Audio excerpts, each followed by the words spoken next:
শুরুতেই একটি শোক সংবাদ দিয়ে আজকের পর্ব শুরু করতে চাই।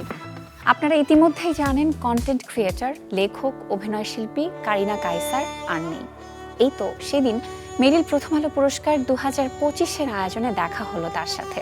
গত 11 মার্চ বিনোদন সারাদিনের অতিথি হয়েও এসেছিলেন তিনি। আমার মনে হয় যে বাংলাদেশের কালচার হয়ে গেছে যে ঈদের সাথে এটা has become a cultural thing যে ঈদে মানে আর এখন এত সামনে এত মুভিজ বের হবে, বাট এটা প্রত্যেক ঈদে কিন্তু আমি ডানা ইমু আমরা বের হয়ে যাই, আমরা মুভিজ দেখি। বাট ঈদের আগে এখন শপিং নিয়ে আমি যেটা বলবো যে এত যে ঘরে বসে বসে মানুষ ডিজাইনার লেবেল একটা কাপড় ধরলেই 40,000 50,000, এবার শপিং নিয়ে আমি কিচ্ছু বলতে চাই না।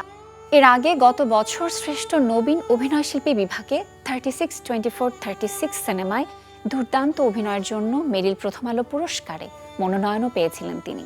এই সিনেমা মুক্তির সময় 17 নভেম্বর 2024 বিনোদন সারাদিনের এই স্টুডিওতে কত গল্প করেছিলেন তিনি। সবকিছুই এখন স্মৃতি। আমাকে ছোটবেলা থেকে আমার কখনো বাসায় প্রাইভেট টিউটর ছিল না। আম্মুই আমাদের 3 ভাই বোনকে অনেক যত্নে কোয়েশ্চেন পেপার বানানোর থেকে সব সময় আম্মু আমাদেরকে পড়ায়, and we were very good students, all 3 of us। আমরা 3 জনই আমরা ফার্স্ট আসতাম।